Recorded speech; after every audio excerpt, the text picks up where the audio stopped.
I found out my fiancé was hiding a life-changing secret. At our engagement party, I confronted him in front of everyone, and now half my family says I'm the one who destroyed everything. I'm writing this with shaking hands. Not because I'm scared, though I am, but because I honestly don't know if I just made the biggest mistake of my life. Or finally saved myself from years of lies. Maybe both. I don't know anymore.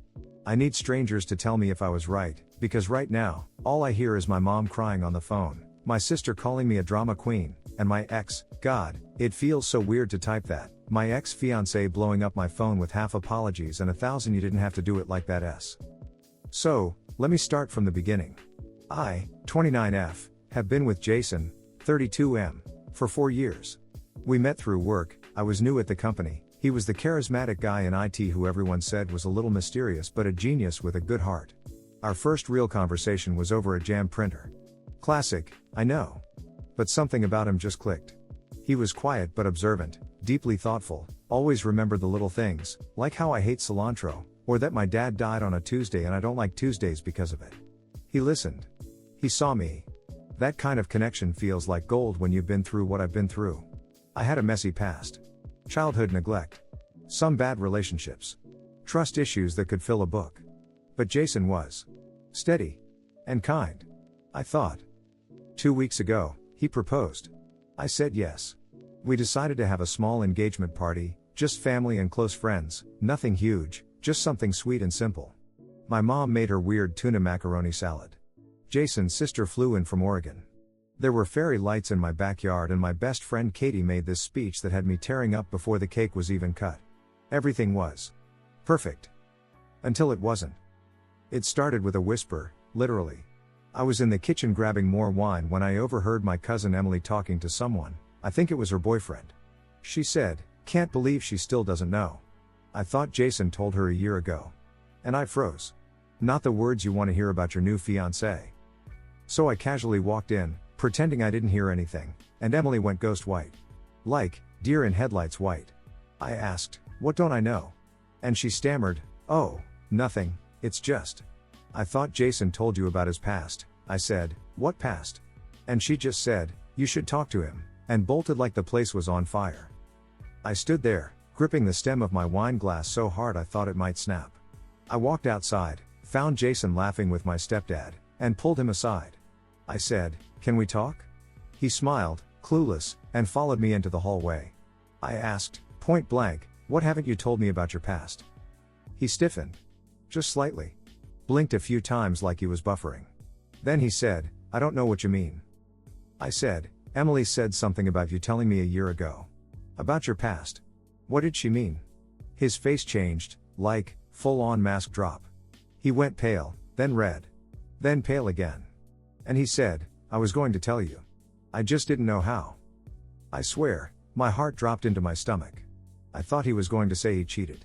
Or had a kid. Or maybe something minor but still awkward like a bankruptcy. But what he said next. He told me he used to be married. Not just married. Married with a child. A daughter. 6 years old. From a relationship he ended right before we met. And I had no idea. Not a clue. I asked him, "Why the FK didn't you tell me?" And he said, "Because I don't have custody. I didn't want you to think I was some kind of deadbeat." And then, when I asked why he didn't have custody, he said something that made my blood run cold. "It's complicated." I completely lost it. I asked him, "Does your family know?" And he said yes. They met the girl. They still see the girl. His sister? Who flew in from Oregon for our party. She babysat her last month. Everyone knew but me. I told him I needed air and stepped out. I was spiraling. I kept thinking about all the times he said he wasn't big on kids. All the weddings we went to where he'd joke, "I'm glad I don't have to wrangle toddlers." How he never once said anything, about being a father. So I did what I now realize maybe wasn't the smartest thing, but in that moment I felt like I was losing my mind. I walked back outside, stood on the porch, raised my voice, and said, "Does everyone here know that Jason has a daughter?" Silence. Complete, crushing silence. Then murmurs.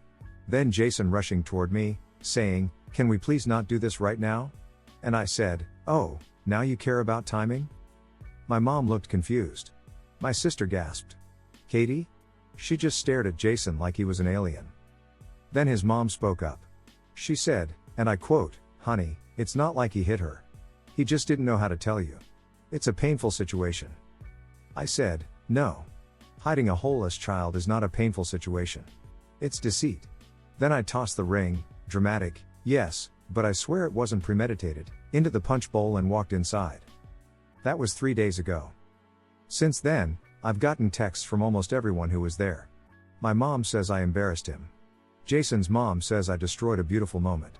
His sister says she understands, but it wasn't my secret to tell. Katie says she's proud of me, but also WTF. Jason's texts have ranged from "I'm sorry to you blew up my life for no reason" to "can we please talk?" I don't know what to think. I feel betrayed. But I also wonder, was I too harsh? Should I have waited to talk to him privately? Did I overreact? Reddit, am I the asshole? After I posted, I honestly didn't expect much. Maybe a few people telling me I dodged a bullet. But within hours, the post exploded. I couldn't keep up with the comments. Thousands of strangers were dissecting my relationship like a true crime podcast. Some said I was a hero. Others said I should have had some tact and not humiliated him publicly. But the overwhelming consensus was, he hid something massive. A child. A whole human being. That's not a gray area, that's a canyon. Still, I couldn't sleep that night. My brain was ping-ponging between memories. One stood out. A moment about a year into our relationship, we were watching some Netflix show where a character had to choose between being with someone new or staying with his ex for the sake of his kid. I remember Jason being weirdly quiet. I even asked him, "What would you do in that situation?" And he just said, "I guess it's good I don't have kids, so I don't have to worry about that." He looked me in the eyes and said that. And now I wonder, was it a test? A lie? A delusion? I didn't reply to Jason's texts for the next 2 days. But then Katie called and told me I needed to meet with him. "Not for him. For you," she said. "You deserve closure. You deserve the whole story." So I agreed to meet him at a diner we used to go to all the time. Neutral ground. Public. No drama. He looked like crap. Unshaven. Bags under his eyes. He tried to hug me, and I stepped back. We sat in silence for a few minutes until he said, "I never wanted to lie to you." I said, "But you did. For 4 years." He nodded. Looked out the window. "Her name's Lila," he said. "She's 6. Her mom, Ava, and I split up when she was barely a year old. It was toxic. We were toxic. I found out later she only got pregnant to keep me around. There were legal things. Custody battles. Restraining orders. It got bad." I asked him, "Do you see her?" And he nodded. "Every other weekend. It's supervised. For now." Ava said I was unstable. The courts bought it. I said, "Are you unstable?" He didn't answer. He just shrugged. I asked him why he never told me, really told me. And what he said next. "Honestly, I still don't know how to feel about it. I didn't want you to look at me the way she does," he said. "Like I'm broken. Like I'm a mistake. I was finally happy with you. I didn't want to bring all that darkness into our life." I said, "But it's part of your real life. You didn't bring it in, you just hid it." He was quiet for a long time. Then he pulled something from his jacket. A photo. It was crumpled. A little girl with huge brown eyes and curls, standing in front of a birthday cake. "She's amazing," he said. And I f'd up. I know that. But I thought, if I could just build something clean with you, maybe it would wash everything else away. I didn't know whether to scream or cry. Because for a second, I saw it. I saw the version of him that just wanted a second chance at life. But I also saw a man who let me fall in love with half of him, while the other half was locked away like it didn't count. I asked one last thing. "Would you have ever told me?" He hesitated. Eventually, he said, "Maybe after we were married." That was it. I stood up and left. But that's not the end. Because the next day, Ava, yes, his ex, messaged me on Facebook. I still don't know how she found me. Her message was short. "I'm sorry you had to find out like that. There's more you should know. If you ever want to talk, I'm here." My stomach dropped. I debated for hours. But curiosity won out. I messaged her back and we agreed to meet at a local coffee shop. I didn't tell anyone, not even Katie. I felt like I was walking into a spy movie. Ava was nothing like I expected. She was composed. Direct. And she didn't come to trash Jason. She came to warn me. He's not a bad person, she said. But he's not who you think he is. I asked her what that meant. And she told me a story that made my blood run cold. She said the reason she fought so hard for full custody was because Jason has a history of emotional manipulation. That during their relationship, he gaslit her constantly, about everything. Said she was imagining things, overreacting, too emotional. She started doubting her own memory, her own sanity. And when she finally left, she says he tried to weaponize Lila to get back at her. Filed bogus reports. Showed up unannounced. Once, she said, he threatened to disappear with Lila if she didn't drop the crazy act. I wanted to deny it. I did deny it, at first. I said, that doesn't sound like the man I know. And she looked me dead in the eye and said, that's how it starts. I asked her, why are you telling me this? And she said, because I saw the look in your eyes in that photo he posted of you too. You looked the way I looked, once. Like you were finally safe. I thought I owed you the truth. She handed me a folder. Court records. Texts. Screenshots. Some of it looked bad. Some of it looked damning. And some of it could maybe be explained away. But the total weight of it? It felt like a curtain being pulled back. I left that coffee shop and sat in my car for nearly an hour. Was I just the next chapter in a pattern? Or was Ava bitter and exaggerating? Or was the truth somewhere in the middle? All I know is, I'm not sleeping.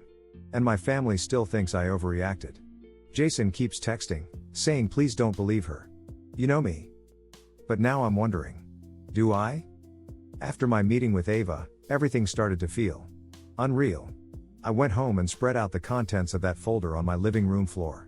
Screenshots of texts where Jason said things like you'll regret this, and you don't deserve to be a mother. Legal documents full of highlighted sections, Ava's claims, Jason's responses. There was even a therapist's letter describing Lila's emotional response to visitations, how she seemed anxious before and withdrawn afterward.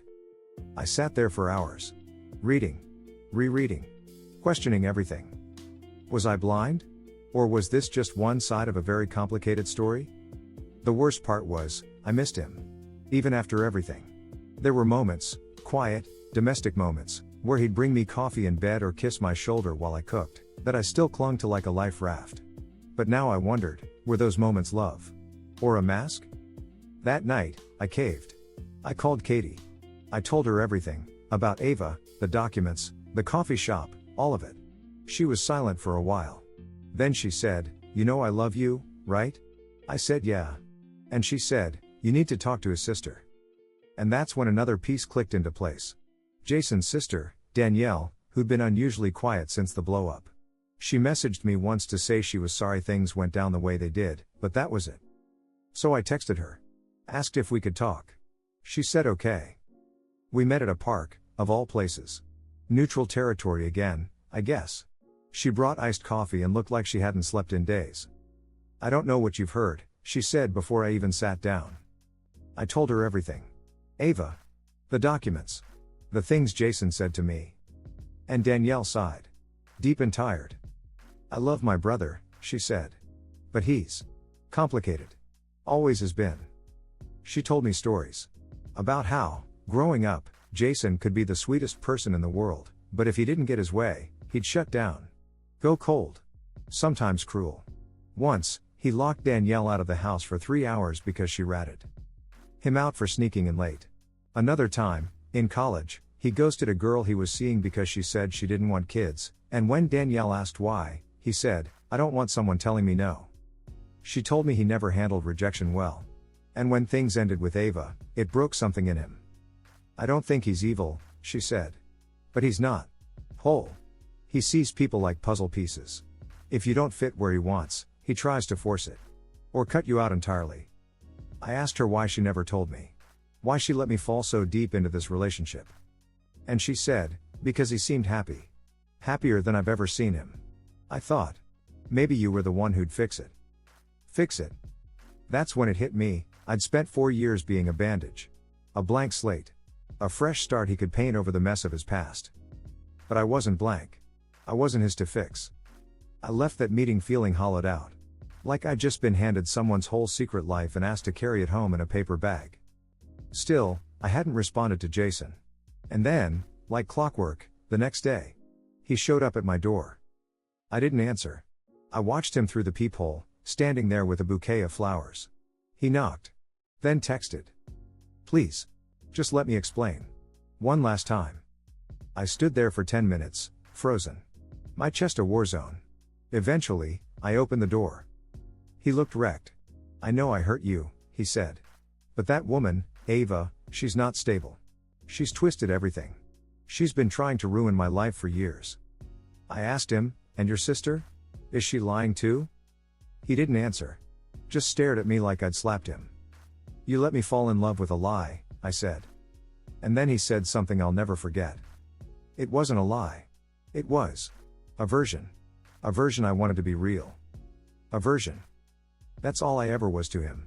A version of peace. Of redemption. Of something clean. I told him to leave. He begged. Swore he could change.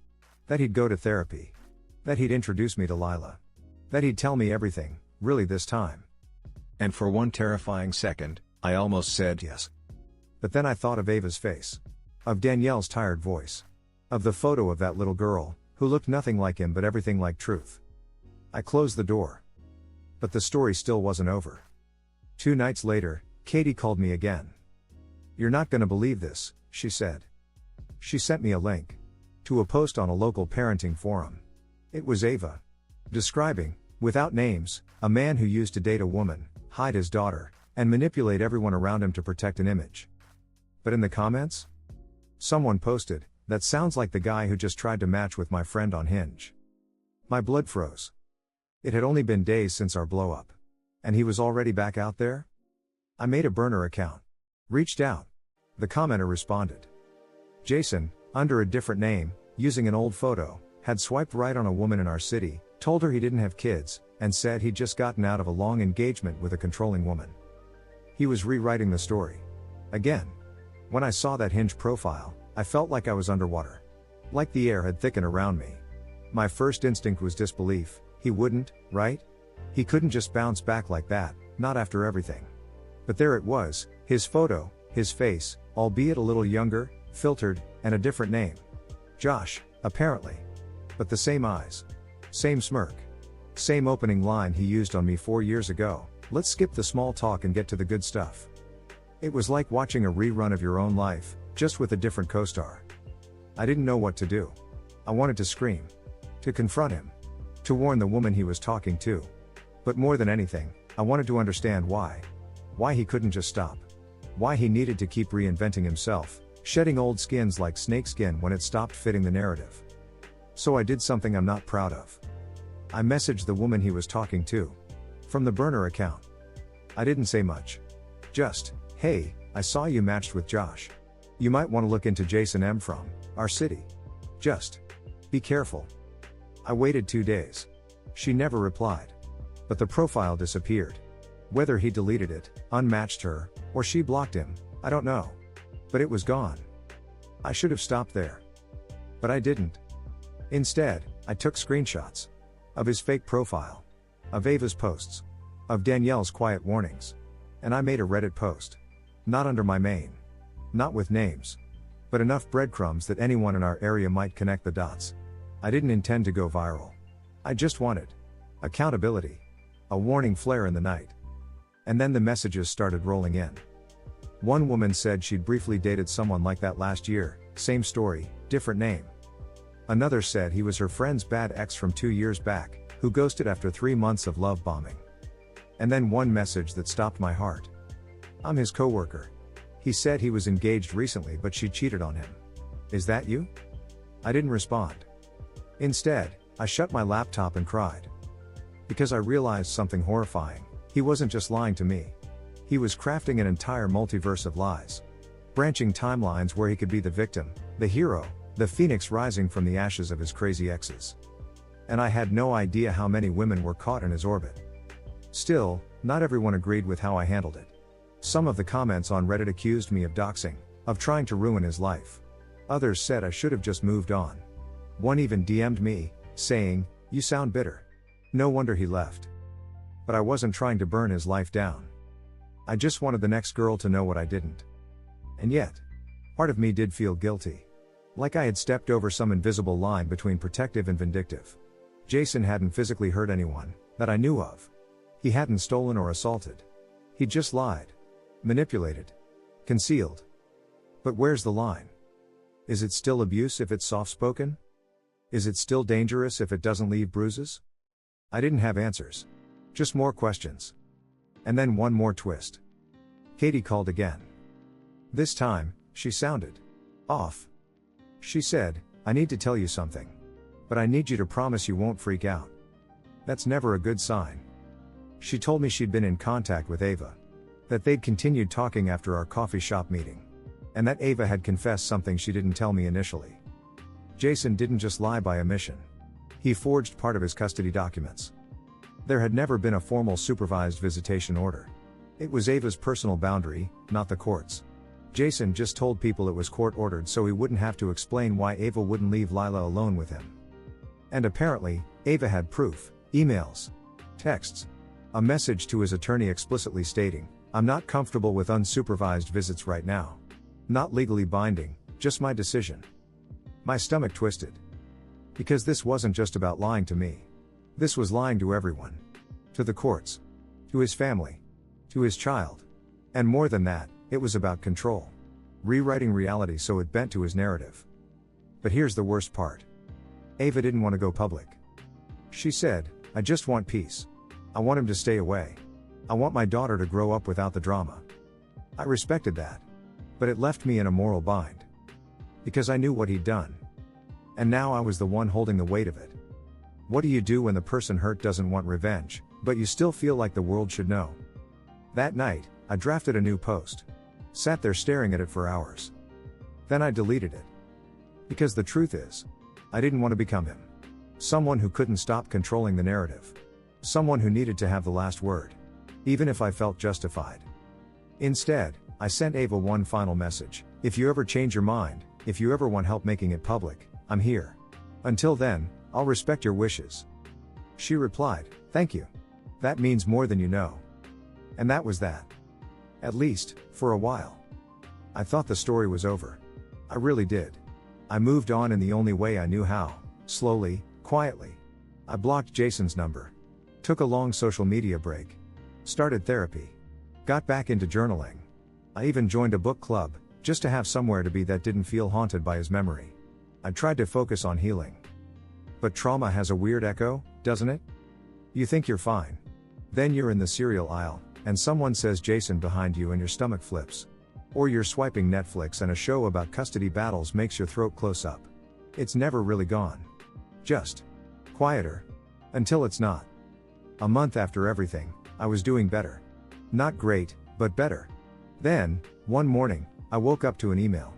No subject line. No sender name, just a burner address. All it said was, "You think you know everything. You don't. Ask Ava about 2019. Ask her why she really left." Attached, a single photo. It was a blurry shot of Ava and some man. Different from Jason. Holding hands outside a restaurant. Dated October 2019. 3 months before Ava and Jason officially split. My heart dropped. It was probably him, Jason. Trying to manipulate me from the shadows. Plant a seed of doubt. Pull one last string. I almost deleted it. But then curiosity won. I sat on it for days. I didn't want to reach out to Ava again, but the timing in that photo was weird. She'd told me she left Jason in January 2020, after things got too toxic. But this suggested she might have already moved on. That maybe, just maybe, Jason wasn't the only one hiding something. I didn't accuse her. I just forwarded the photo. No message. She replied, 2 hours later. "His name is Marcus.